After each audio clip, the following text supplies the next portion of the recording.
আপনাদের অনেক অনেক শুভেচ্ছা ও ভালোবাসা জানিয়ে শুরু করছি অনুষ্ঠান আহরণ।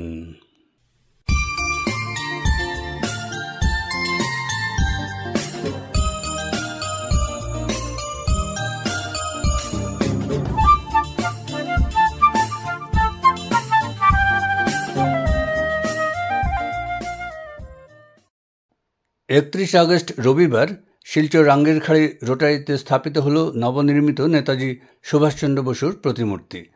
প্রতিমূর্তির আবরণ উন্মোচন করেন রাজ্যের মুখ্যমন্ত্রী ডক্টর হিমন্ত বিশ্ব শর্মা। এই উপলক্ষে একটি সংক্ষিপ্ত অনুষ্ঠানের আয়োজন করা হয় নেতাজি মূর্তি পুনর্স্থাপন কমিটির পক্ষে। এতে স্বাগত ভাষণে কমিটির আহ্বায়ক তথা শিলচরের বিধায়ক দীপায়ন চক্রবর্তী বলেন, স্থাপনা কমিটির সকল সদস্য অপরাধবাসীর পক্ষ থেকে মাননীয় মুখ্যমন্ত্রীকে অশেষ কৃতজ্ঞতা জ্ঞাপন করছি। মঞ্চে উপস্থিত আছেন আসাম সরকারের বরাক উপত্যকা উন্নয়ন বিভাগের মাননীয় মন্ত্রী শ্রী কৌশিক মহাশয়।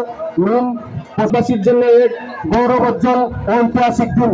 বিগত 2 মাস থেকে নেতাজি মূর্তি প্রতিস্থাপনকে কেন্দ্র করে যে সকল অভিলেখ সৃষ্টিকারী কার্যসূচি গ্রহণ করা হয়েছে, এই কমিটির পক্ষ থেকে সে সম্পর্কে আপনারা সকলেই অবগত আছেন।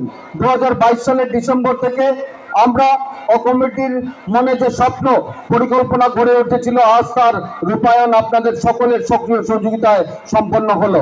1983 সালে প্রতিষ্ঠিত মূর্তির স্থলে আজ রাঙ্গিরখাড়িতে পুনঃস্থাপিত হয়েছে আন্তর্জাতিক খ্যাতি সম্পন্ন ভাস্কর অরুণ যোগীরাজ দ্বারা নির্মিত 10 ফুট উঁচু ব্রোঞ্জের নেতাজি প্রতিমূর্তি, বেদি ও কেনপি নিয়ে সর্বমোট 24 ফুট উঁচু। রাঙ্গিরখাড়ির পুরনো মূর্তি যথাযোগ্য অবস্থায় মর্যাদায় আজকে অস্থায়ীভাবে গান্ধীবাগে স্থাপিত হয়েছে। আজ কিছুদিন পর সেটি নতুনভাবে পুনঃস্থাপিত করা হবে। নেতাজি বলেছিলেন, এ জগতে সবকিছুর শেষ আছে, শেষ নেই শুধু স্বপ্নের, শেষ নেই শুধু সাধনার। সোনার পাখা মেলে সারা আকাশে চেয়ে থাকে তারা। নেতাজির এই বাণীকে শক্তি বাস্তবায়ন করার জন্য কমিটির সকল সদস্য, আমাদের দলের বিভিন্ন কার্যকর্তা দিনরাত পরিশ্রম করেছেন বলে গোটা উপত্যকার ছাত্রছাত্রীদের নিয়ে বৃহৎ পরিসরে এগুলো প্রতিযোগিতামূলক অনুষ্ঠান সফলভাবে আয়োজন করা সম্ভব হয়েছে। তরুণ সমাজ ও ছাত্রছাত্রীদের দেশের সেবায় আত্মনিয়োগ করতে নেতাজি সবসময় সচেষ্ট ছিলেন। তাই আমরা ছাত্রছাত্রীদের মধ্যে নেতাজির দেশপ্রেমের চেতনা সঞ্চারিত করতে নেতাজি বিষয়ক বক্তৃতা, অঙ্কন ও রচনা প্রতিযোগিতার আয়োজন করেছি। এছাড়া নেতাজি ও বীর লাচিত বরফুকনের জীবনী নিয়ে কুইজ প্রতিযোগিতাও আয়োজন করা। উন্মোচক মুখ্যমন্ত্রী ডক্টর হিমন্ত বিশ্ব শর্মা বললেন, শিলচরের রঙ্গিরখাড়ি রোটারিত নেতাজি সুভাষচন্দ্র বসু 24 ফুট উচ্চতাৰ প্ৰতিমূৰ্তি উন্মোচনৰ এই গৰিমাময় অনুষ্ঠানত উপস্থিত থাকিবলৈ পাই মই অতিশয় আনন্দিত হৈছোঁ।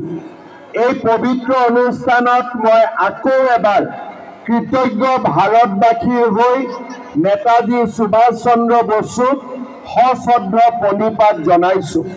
লগতে এই প্ৰতিমূৰ্তি স্থাপনৰ উদ্যোগ লোৱা স্থানীয় বিধায়ক দীপায়ন চক্ৰৱৰ্তী প্ৰমুখ্যে শিলচৰৰ নেতাজী মূৰ্তি নৱনিৰ্মাণ আৰু স্থাপনা সমিতিৰ শলাগ লৈ সকলোৰে আন্তৰিক অভিনন্দন জ্ঞাপন কৰিছোঁ। আজিৰ পৰা 4 দশকৰ পূৰ্বে 1983 চনৰ 26 জানুৱাৰীত শিলচৰৰ ৰঙ্গিৰখাড়ি ৰটাৰীত নেতাজী সুভাষ চন্দ্ৰ বসুৰ এটা প্ৰতিমূৰ্তি স্থাপন কৰা হৈছিল। কিন্তু নেতাজীৰ সুউচ্চ ব্যক্তিত্ব আৰু চহৰখনৰ বৰ্ধিত কলেবৰৰ সৈতে সামঞ্জস্য ৰাখি নেতাজী সুভাষ চন্দ্ৰ বসুৰ এটা বৃহৎ আৰু দৃষ্টিনন্দন প্ৰতিমূৰ্তি স্থাপন কৰাৰ প্ৰয়োজনীয়তা শিলচৰবাসীয়ে বহুদিনৰ পৰা মনত পোষণ কৰি ৰাখিছিল। আজি এটা সপোন পূৰণ হ'ল। 200 বছৰীয়া ব্ৰিটিছ শাসনৰ পৰা ভাৰতক মুক্ত কৰাৰ বাবে যি বিপ্লৱৰ সূচনা হৈছিল, সেয়া বিশ্ব ইতিহাসত বিৰল। এই ইতিহাসৰ এক অগ্ৰণী ব্যক্তিত্ব হৈছে নেতাজী সুভাষ চন্দ্ৰ বসু। 1857 চনত ব্ৰিটিছৰ বিৰুদ্ধে সূচনা হোৱা চিপাহী বিদ্ৰোহে প্ৰথম ভাৰতীয় স্বাধীনতা সংগ্ৰামৰ বীজ অংকুৰিত কৰিছিল যদিও 19বিংশ শতিকাৰ শেষাৰ্ধৰ পৰা ভাৰতীয় জাতীয়তাবাদৰ উত্থান হৈছিল। 1919 চনত কুখ্যাত ৰাওলাই টাউনৰ বিৰোধিতাক ভাৰতত প্ৰয়োগ কৰাৰ পিছতে দেশবাসীৰ ইংৰাজৰ বিৰুদ্ধে তীব্ৰ ক্ষোভ সঞ্চাৰিত হৈছিল। জালিয়ানাবাগৰ হত্যাকাণ্ডই সুভাষ চন্দ্ৰ বসুক বিষাদগ্ৰস্ত কৰি তুলিছিল। ব্ৰিটিছৰ কবলৰ পৰা দেশক মুক্ত কৰাৰ বাবে তেওঁ সংকল্প লৈছিল। ভাৰতৰ স্বাধীনতা আন্দোলনৰ নেতৃত্ব বহন কৰিছিল ভাৰতীয় জাতীয় কংগ্ৰেছে। সেই সময়ত মহাত্মা গান্ধীৰ অহিংস বিপ্লৱ সমগ্ৰ দেশত বিয়পি পৰিছিল। তেওঁ কংগ্ৰেছৰ নৰমপন্থী নীতিৰ প্ৰতি আকৃষ্ট হোৱাৰ পৰিৱৰ্তে লাল বাল পাল ৰূপে খ্যাত লালা লাজপত ৰয়, বাল গংগাধৰ তিলক আৰু বিপিন চন্দ্ৰ পালৰ নেতৃত্বৰ প্ৰতি আগ্ৰহী হৈ উঠিছিল। সুভাষ চন্দ্ৰ বসুৰ যোগদানে ভাৰতৰ স্বাধীনতা সংগ্ৰামত এক নতুন যুগৰ সূচনা কৰে। ICSৰ দৰে লোভনীয় চাকৰি ত্যাগ কৰি দেশমাতৃক সেৱা কৰাৰ বাবে তেওঁ আগুৱাই অহাটোৱে যুৱ প্ৰজন্মক দেশৰ সেৱাৰ বাবে উদ্বুদ্ধ কৰি তুলিছিল। 1920 চনত অসহযোগ আন্দোলনত সুভাষ চন্দ্ৰ বসুৱে সক্ৰিয় ভূমিকা গ্ৰহণ কৰিছিল। স্বৰাজ নামৰ জাতীয়তাবাদী কাকতৰ সম্পাদকৰ দায়িত্ব তেওঁ গ্ৰহণ কৰিছিল। আনহাতে কলিকতাত স্থাপন হোৱা কংগ্ৰেছৰ জাতীয় মহাবিদ্যালয়ৰ অধ্যক্ষৰো দায়িত্ব লৈছিল সুভাষ চন্দ্ৰ বসুৱে। শিক্ষকতা আৰু সাংবাদিকতা এই দুয়োটা দিশতে তেওঁ কৃতিত্বৰ পৰিচয় দিছিল। বসুৰ সাংগঠনিক তৎপৰতা দেখি ব্ৰিটিছ চৰকাৰ শংকিত হৈছিল। ইংৰাজে তেওঁৰ ওপৰত নজৰ ৰাখিছিল। 1921 চনত নেতাজীক প্ৰথমবাৰৰ বাবে গ্ৰেপ্তাৰ কৰা হৈছিল। 1921 চনৰ পৰা 1941 চনলৈ নেতাজীয়ে 11 বাৰ কাৰাবাস খাটিবলগীয়া হৈছিল। 1928 চনত তেওঁ নিখিল ভাৰত যুৱ কংগ্ৰেছৰ সাধাৰণ সম্পাদক নিৰ্বাচিত হয়। বসু সদৌ ভাৰত নৱজোৱান সভাৰ কৰাচী অধিৱেশনৰ সভাপতি নিৰ্বাচিত হৈছিল। এইগৰাকী দেশপ্ৰেমিকে চিকিৎসাৰ বাবে ভিয়েনালৈ যোৱাৰ সময়তো ভাৰতৰ স্বাধীনতা আন্দোলনৰ পৰা পৃথক হ'ব বিচৰা নাছিল। এদিকে বিশ্ব মশা দিবস উপলক্ষে সম্প্রতি শ্রীভূমি জেলায় national centre for vector borne diseases control ও জেলা স্বাস্থ্য সমিতির উদ্যোগে বিভিন্ন সচেতনতা ও কমিউনিটি ভিত্তিক কর্মসূচি পালিত হয়েছে। করিমগঞ্জ সিভিল হাসপাতাল প্রাঙ্গণে এক সচেতনতা র্যালির আয়োজন করা হয়, যেখানে স্বাস্থ্যকর্মী, আশা, ANM ও সাধারণ মানুষ অংশগ্রহণ করেন। পতাকা নেড়ে র্যালির সূচনা করেন জেলা প্রোগ্রাম ম্যানেজার হানিফ মোহাম্মদ কে আলম ও জেলা কনসালটেন্ট দেবজিৎ দে। আজকে আমরা ওয়ার্ল্ড মসকিউটো ডে নিয়ে কিছু আলোচনা করব। প্রত্যেক বছর 20শে অগাস্ট আমরা বিশ্ব মশা দিবস পালন করি। এই দিনটি পালন করার কারণ হল 1897 সালে মহান বৈজ্ঞানিক স্যার রোনাল্ড রস এক বিশেষ আবিষ্কার করেছিলেন। তিনি প্রমাণ করেছিলেন যে একমাত্র স্ত্রী জাতীয় অ্যানোফেলিস মশার কামড় থেকেই ম্যালেরিয়া রোগটি মানুষের মধ্যে ছড়িয়ে পড়ে। আর এই আবিষ্কারটি তিনি আমাদের কাছাড়ের লাবক টি গার্ডেন হসপিটালে করেছিলেন, যার জন্য তিনি 1902 সালে নোবেল পুরস্কারও পেয়েছিলেন। মশা অনেক প্রকারের হয় আর তার কামড় থেকে নানা রোগ হয়। যেমন অ্যানোফিলিস মশা ম্যালেরিয়া রোগ ছড়ায়, কিউলেক্স মশাটি জাপানিস এনকেফেলাইটিস এবং ফাইলেরিয়াসিস অসুখ করে, এডিস মশা চিকুনগুনিয়া এবং ডেঙ্গি বেমারটি করে। তাই মশা থেকে বেঁচে থাকা অনেক দরকার। এই রোগগুলো প্রতি বছর লক্ষ লক্ষ মানুষকে আক্রমণ করে, তাতে অনেক লোকজন মারাও যায়। কিন্তু ভালো কথা হলো এই রোগগুলো প্রতিরোধ করা সম্ভব যদি আমরা সবাই মিলে সাবধান হই। প্রথমত, যেখানেই জমা জল থাকে সেখানে মশা বৃদ্ধি হয়। তাই আপনাদেরকে অনুরোধ করছি, প্লাস্টিক কন্টেনার, টায়ার, কুলার আর ফুল গাছের টাবের জমে থাকা জল যেন প্রতি সপ্তাহ খালি করা হয়। দ্বিতীয়ত, জল থাকা ট্যাঙ্ক বা ড্রামগুলোকে ঢাকা দিয়ে রাখা খুবই দরকার। তৃতীয়ত, রাতে ঘুমানোর সময় মশারি ব্যবহার করুন। মশা থেকে বাঁচার জন্য লং স্লিভ কাপড় পরুন আর প্রয়োজনে মসকিউটো রিপেলেন্ট বা স্মোক কয়েল ব্যবহার করুন।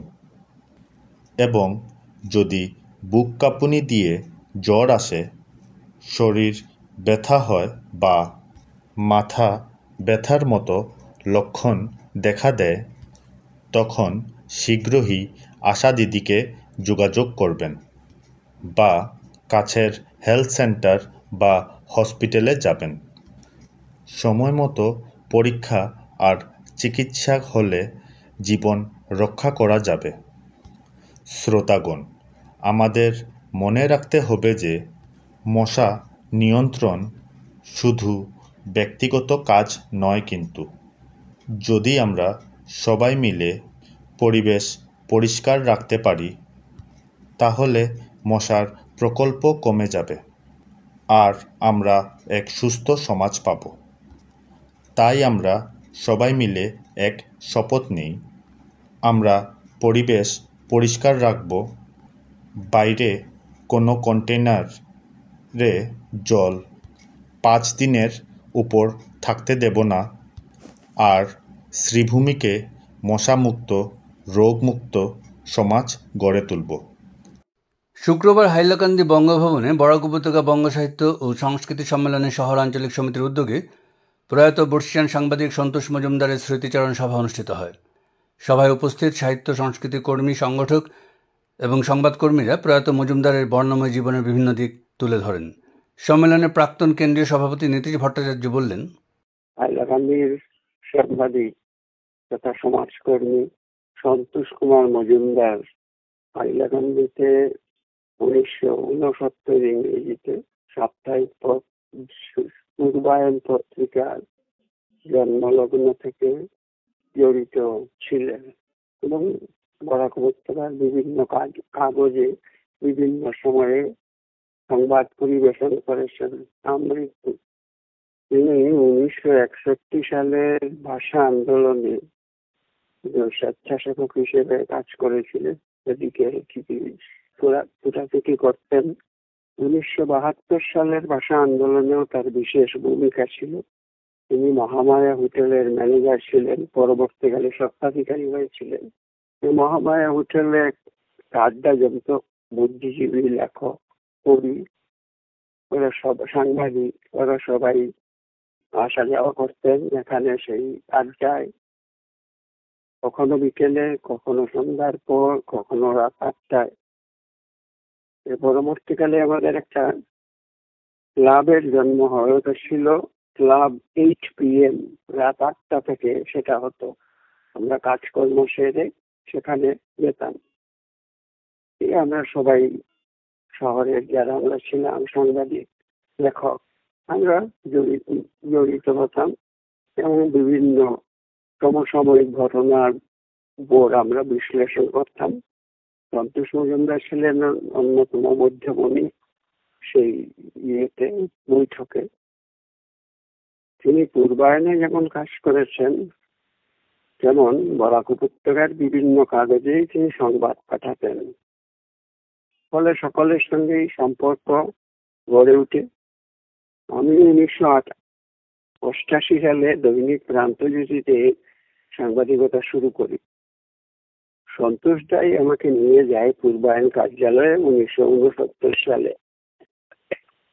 এরপর আমিও জড়িত হয়ে পড়ি অন্য কাগজের পাশাপাশি সাপ্তাহিক পূর্বায়ন। শক্তিধর চৌধুরী ছিলেন তার সম্পাদক। সেই সময় থেকেই সন্তোষ দা বিভিন্ন কাজে জড়িত ছিল। আমাদের বরাক উপত্যকা বঙ্গ সাহিত্য সংস্কৃতি সম্মেলনে সূচনা লগ্নে আমার সঙ্গে হাইলাকান্দিতে সেই যোগদান করে বিজয় কুমার ধর, শক্তিধর চৌধুরী, হরিদাস দেব। তারা ছিলেন বঙ্গ সাহিত্য সংস্কৃতি সম্মেলনের অগ্রণী ব্যক্তিত্ব। আমরা তখন কাজ করতাম। আমি সন্তুষ্ট, আমার সঙ্গে একটা অন্তরঙ্গ সম্পর্ক ছিল। তাছাড়া আমরা একই স্কুলের ছাত্র ছিলাম, হরকিশোর হাই স্কুলে। আমার সিনিয়র 4-5 বছরের। আমার পিতৃদেব ওই স্কুলের শিক্ষক ছিলেন। আমার পিতৃদেবের অন্যতম প্রিয় ছাত্র ছিল সন্তোষ কুমার মজুমদার। সেই সময়ে সেই থেকে সে বিভিন্ন সময় শিক্ষক হিসাবে আমার পিতার কাছে আসতো। ফলে একটা পারিবারিক সম্পর্ক গড়ে উঠে। আমার মায়ের সঙ্গেও তার একটা সম্পর্ক গড়ে উঠে। মাকে শ্রদ্ধা করত এবং মাও তাকে আজকে পিঠে হয়েছে, সন্তোষের জন্য রাখো, ইয়ে হয়েছে, এই সন্তোষের জন্য রাখো। এইরকম একটা সম্পর্ক তখন গড়ে উঠে। সন্তোষ দা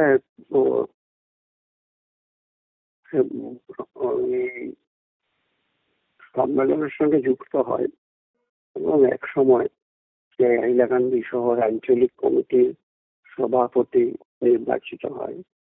সঙ্গে ছিল সম্পাদক হিসেবে জিতেন্দ্র রানা,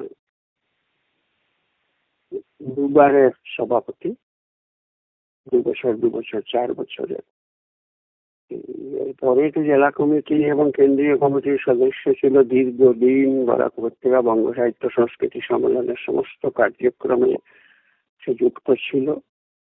বিভিন্ন সময়ে হাইলাকান্দিতেও কেন্দ্রীয় অধিবেশন হয়েছে, যাতে সে প্রচারের দায়িত্বটা নিত, প্রচারটা যাতে ভালো করে হয়। জেলা কমিটির এক সময় সহ সভাপতি ছিল। ফলে শুধু আমাদের বঙ্গ সাহিত্য সংস্কৃতি সম্মেলনের নয়, নাগরিক সমাজে এবং নাগরিক অধিকার সুরক্ষা সমিতির সঙ্গে যুক্ত ছিল। সেখানেও যায়। বিভিন্ন প্রতিবাদী সংগঠনের সঙ্গে যুক্ত ছিল, তাতে অন্যায় কাজের বিরুদ্ধে প্রতিবাদে সামিল হতো। সে প্রশাসন হোক, রাজ্য সরকার হোক, যেই হোক। এই ক্ষেত্রে তার একটা সর্বময় উপস্থিতি ছিল। হঠাৎ কিছুদিন থেকে অসুস্থ হয়ে পড়ায় এই যাতায়াতটা কমে যায়। আমার সঙ্গে ব্যক্তিগত হৃদ্যতা ছিল সেই স্কুল জীবন থেকে, এবং একটা পারিবারিক সম্পর্ক গড়ে উঠেছিল। ফলে হঠাৎ অসুস্থ কিছুদিন থেকে, সেটা আমরা জানি, দেখা হয়েছে, গিয়েছি তার সঙ্গে। দেখা হলেও সেই কথাগুলো বলে বঙ্গ সাহিত্যে এটা কি হচ্ছে, এই নাগরিক অধিকার রক্ষা কমিটির এই হয়েছে কিনা, এইসব খোঁজ খবর রাখতো। হঠাৎ করে গত মঙ্গলবার শিলচরে মেয়ের বাড়িতে অসুস্থ, ওখানে গিয়েছিল ডাক্তার দেখাতে। হঠাৎ তার জীবন নির্বাপিত হয়।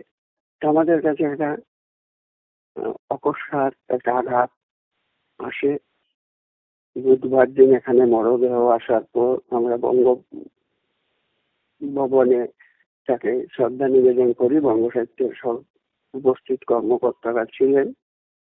শহর পরিক্রমা করে বুধবার তার অন্ত্যেষ্টিক্রিয়া সম্পন্ন হয় এবং সবাই একতাটাই এক বাক্যে বলছে, এরকম একটা সামাজিক মানুষ বড়ই অভাব বোধ করি আমরা। সন্তুষ্ট এই প্রয়াণে একটা অধ্যায়ের পরিসমাপ্তি ঘটল।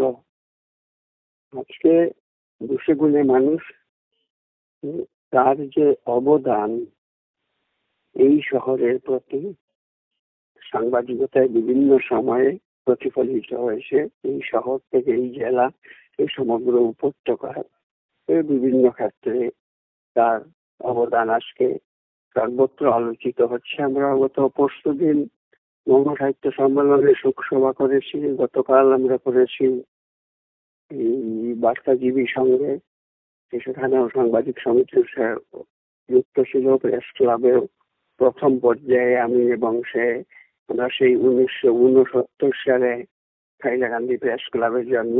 সেই জন্মলগ্ন থেকে শক্তিধর চৌধুরী এবং উৎপল রায় তারা আমাদের সিনিয়র সাংবাদিক ছিলেন এবং আমি, তারপর সন্তোষ দা, আমরা প্রথম পর্বে 4 জন মিলে প্রেস ক্লাব, এটা আমাদের কাছাড় সাংবাদিক সমিতির সিদ্ধান্ত ছিল 3 শহরে 3টা প্রেস ক্লাব হবে। আমাদের ঐতিহ্যবাহী সংগঠন কাছাড় সাংবাদিক সমিতি, তখন তো অবিভক্ত কাছাড়, বর্তমান বরাকপুর।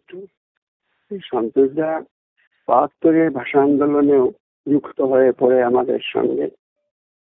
সেই ইয়েতে জড়িত হয়ে পড়ে 1986 ভাষা আন্দোলনেও সে পরোক্ষভাবে যুক্ত, পরামর্শ প্রদান করত। এই ছাত্র যুব সংগ্রাম সমিতির তো সদস্য হওয়া যায় না, উপদেষ্টার মতো, অনেকটা উপদেষ্টার মতো কাজ করতো। 86-তে আমিও সেই ভূমিকাতেই ছিলাম। 72-এ আমরা সরাসরি আন্দোলনে যুক্ত। আমাদের থানায় নিয়ে গেল, শেষ পর্যন্ত আমাদের আর গ্রেপ্তার করেনি, ছেড়ে দিয়েছে বিকেল বেলা। যাই হোক, সন্তোষ দা নিয়ে আলোচনা করতে গেলে আমাদের ইতিহাসের পট পরিবর্তন থেকে শুরু করে সবকিছুতে যুক্ত ছিল। সেই অবদান আমরা আজকে স্মরণ এবং মনন করি। এই হাইলাকান্দি জেলায় তার একটা অপরিহার্যতা ছিল, সেটা থমকে গেল তার এই প্রয়াণে। হ্যাঁ, সেটাকে অকাল প্রয়াণ বলা যাবে না, 80-র কাছাকাছি বয়স হয়ে গেছে, সেটা হতেই পারে, কিন্তু সক্রিয় ছিল কয়েক মাস আগেও। সেটাই বড় কথা, যে আমাদের যে প্রাপ্তি ছিল তার তৎপরতার মাধ্যমে সেই প্রাপ্তিটা হঠাৎ থমকে গেল। আমাদের কাছে একটা মর্মান্তিক আঘাত, এবং আমাদের পথ চলায় তার যে অনুপস্থিতি আমরা প্রতি মুহূর্তে অনুভব করব। প্রতিটি ঘটনাবলীর সঙ্গে সে যুক্ত ছিল এবং তরুণ সাংবাদিকদের একটা আশ্রয়স্থল ছিল। তরুণ সাংবাদিকরা যে কোনো প্রয়োজনে তার কাছে যেত। আমার কাছে আসতো যেমন প্রয়োজনে, আবার কাছাকাছি থাকায় তার কাছেই বেশিরভাগ আসতো এবং সে তাদেরকে আশ্রয় দিত। এই যে আশ্রয়স্থল তরুণ সাংবাদিকদের, সেটা ভেঙে গেল। কালকে সেটা বার্তাজীর সঙ্গে আলোচনা করেছি।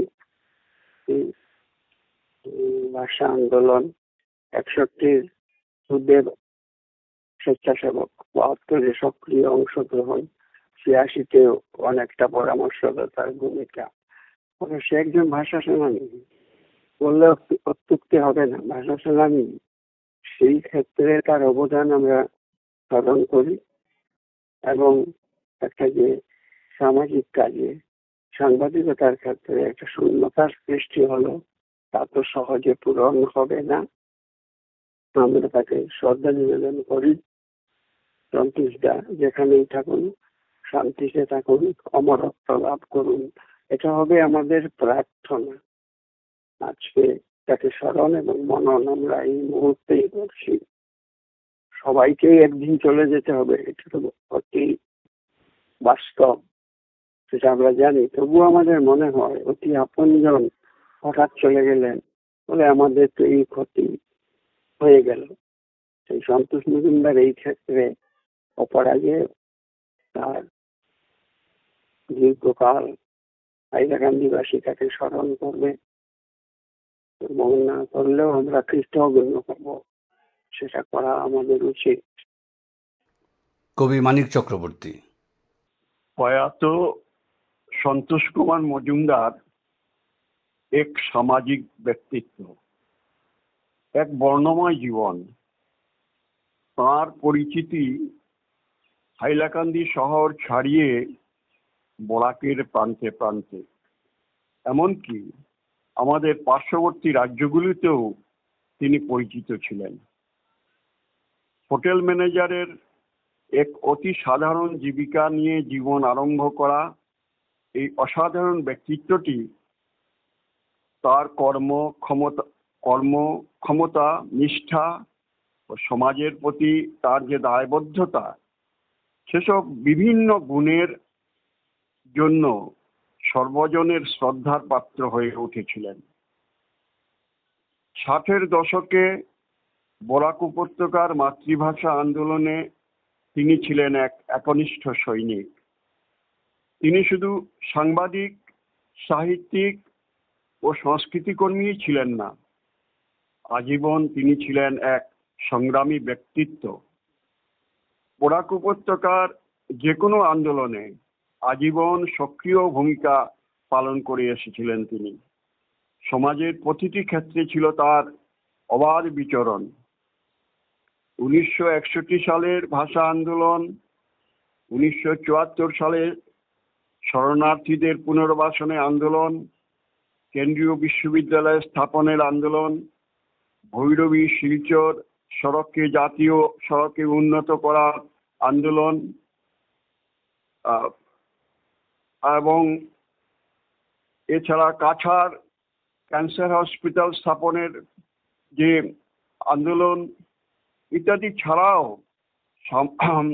অনেক সামাজিক এবং সাংস্কৃতিক কার্যক্রমে উপস্থিত থেকে তিনি অগ্রণী ভূমিকা পালন করে গেছেন। বার্ধক্য এবং বয়সের ভারে ন্যূর্য হয়েও তিনি হাইলাকান্দির বিভিন্ন সভা সমিতিতে এবং প্রতিবাদী আন্দোলনে উপস্থিত থেকে সকলকে উৎসাহ প্রদান করে গেছেন। মানুষ কতখানি জীবনভর সমাজের জন্য কাজ করে যেতে পারে, কতখানি আলো ছড়াতে পারে, সন্তোষ কুমার মজুমদার আর উজ্জ্বল উদাহরণ। তার প্রয়াণে হাইলাকান্দি তথা বরাক উপত্যকার সামাজিক জীবনে এক শূন্যতার সৃষ্টি হলো। আমি তার প্রয়াত আত্মার চিরশান্তি কামনা করছি। শোক সন্তপ্ত পরিবারের প্রতি আমার সমবেদনা ব্যক্ত করছি।